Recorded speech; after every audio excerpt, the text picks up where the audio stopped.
merienda for my dear abobot over here, who's gonna help me to assist me with my cooking. We have Kino, who is nakapangbahay. So, I'll tell you when to stop here. Use this slowly. So, this is just really up to you. Pansha. What's that? Pansha and more.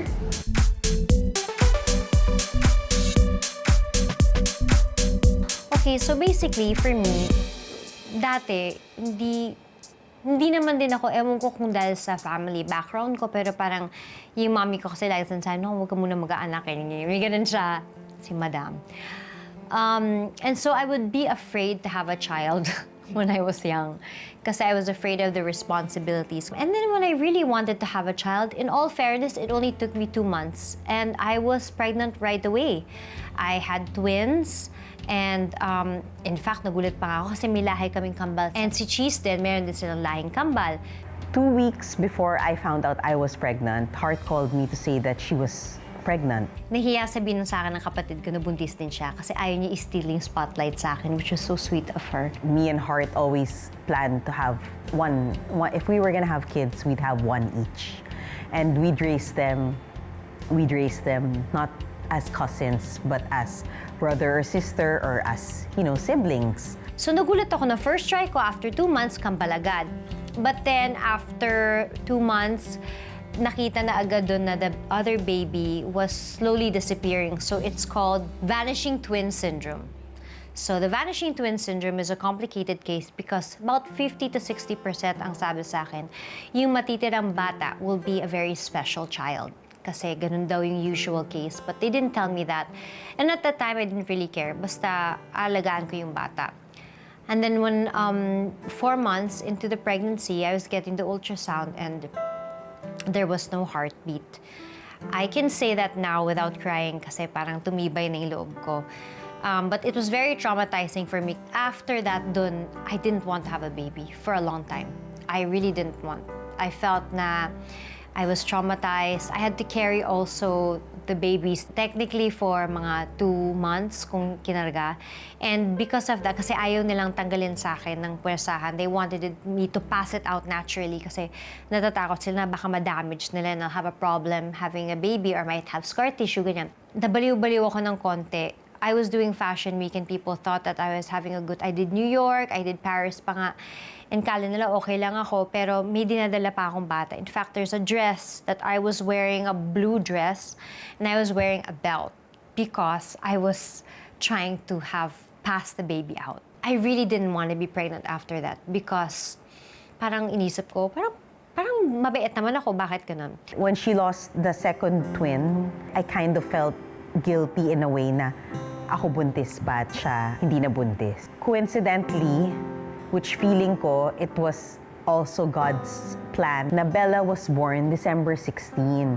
And that was Heart's due date. So parang imbis na ako magka-baby, nagkaroon ako ng baby through my sister.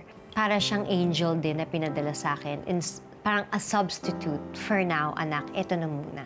So, talagang may dahilan ng lahat. Yung unang buhat ni Heart sa kanya, mas grabe pa yung iyak niya kesa sa akin. Bella's very lucky she has 2 moms who, she looks up to Heart. Tingin ko, idol niya si Heart. My name is Isabella.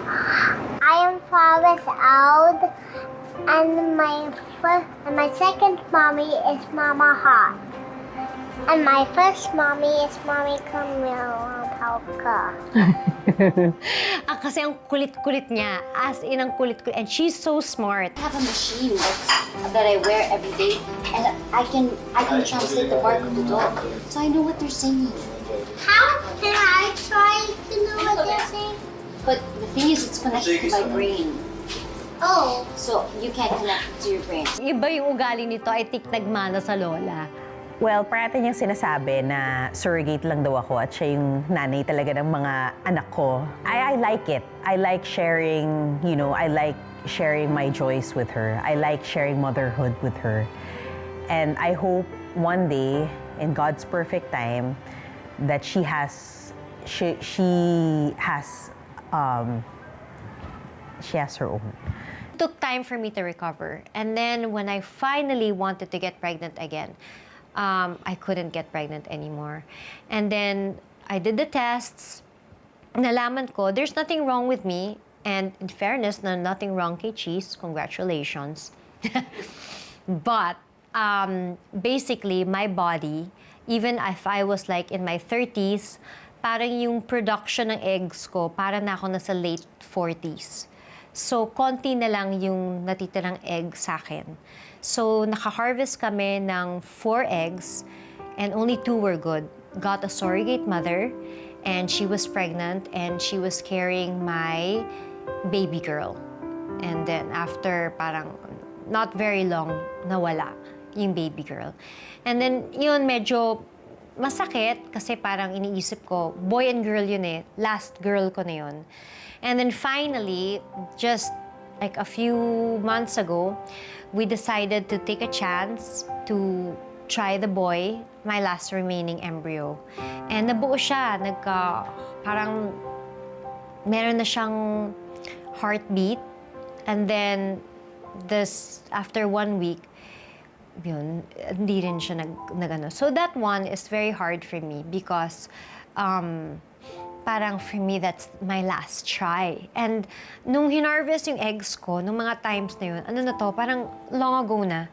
So kung konti na lang yung natitira sa akin ng mga eggs nung time na yun, ano pa kaya ngayon? I want her to feel that love.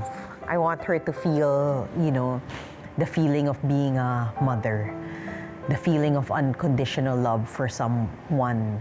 Kaya sinasave ko pa rin lahat ng gamit ko para mapunta sa kanya.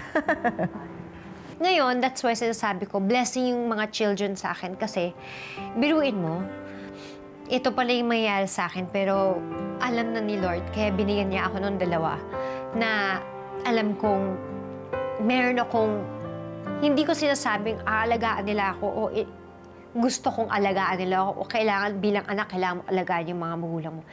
Gusto ko lang meron akong makakwentuhan pag matanda ako, yung masishare ko lang yung mga good experiences ko, yung mga hardships ko, yung mga lessons ko para hindi masasayang. Yung they will learn from my hardships as well. That's all I kind of wanted. And I'm very thankful na kung sino pa yung pinaghirapan ko na parang hindi ko ginusto yung sitwasyon. In fact, I think I've said a lot of bad things during my stupid times. Sila pa pala yung magsasave sa akin. So, I'm just very thankful that they're there. She doesn't dance with me, pero minsan she does those little moves. Like what kind of moves? Very tita moves.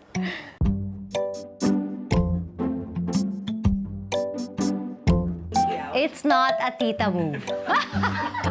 Hindi siya tita move. I refuse to accept the tita.